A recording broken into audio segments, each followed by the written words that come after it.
up, everybody? It's Frank here. Today's video, I wanted to talk to you guys about a concept or a term that I heard the other day that kind of really resonated with kind of what I've gone through with my mental health journey, coming out of depression and everything. And there's a concept or a term called an ego death. And I'd never heard it before or anything, never really thought of it, prior to hearing it, but that's kind of what happens when you have you reach a level of emotional awareness and you get your head out of your ass and stop being a narcissist and stop being a mean-spirited, retaliatory kind of a person.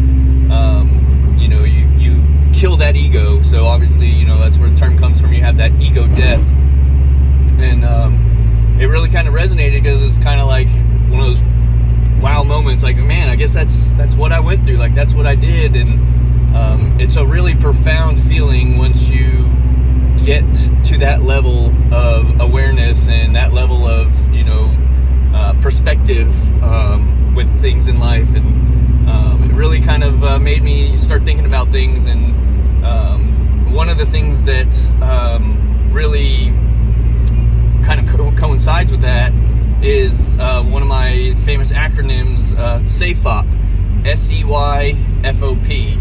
So what that stands for is stop expecting you from other people. When you're in ego mode, you think that everybody should know everything that you know. You think that everybody's supposed to, have the same level of, experience or awareness as you. And not just that, but like you can apply this SEYFOP in so many different other areas, not just from the ego mentality, but from a just grace perspective. Stop expecting you from other people. Stop expecting your level of experience or your level of emotional intelligence or your level of knowledge on a certain subject.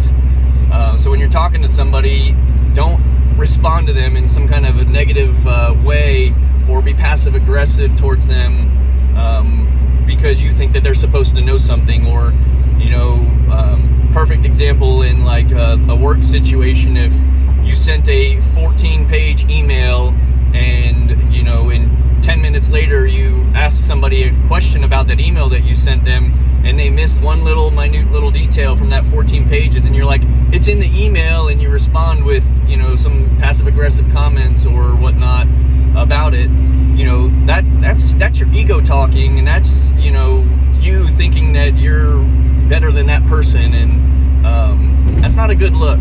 So definitely check that kind of thing, and start applying that SEYFOP mentality to the way that you go about your day, especially in the ego-centric world, but also in so many other different areas.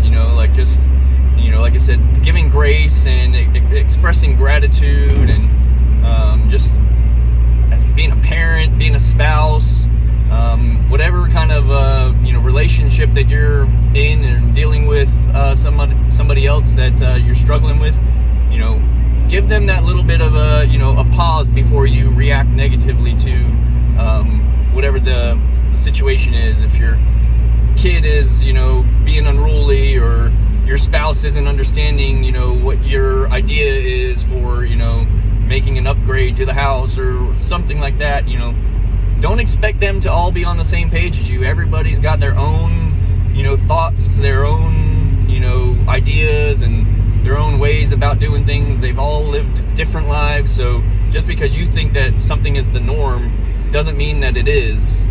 So check that ego and apply the SEYFOP mentality to any way that you can. And I think that you'll appreciate that once you kind of learn that concept. And definitely, though, most importantly, if you've got that ego mentality and you don't even realize it, you're hurting a lot of people, and you're causing a lot more harm than good by thinking that you're helping somebody in the way that you respond, your tone, and the words that you use. So be mindful of that, and I think you'll start to appreciate things a little bit better, and you'll have a little less hate in your heart. So I think that's about all I've got for this one, but if you guys have any comments or questions or want to divulge further into this one, just let me know, and we can expand on that. But for now, check your ego and SEYFOP it. All right, thanks y'all. Talk to y'all soon. Love you.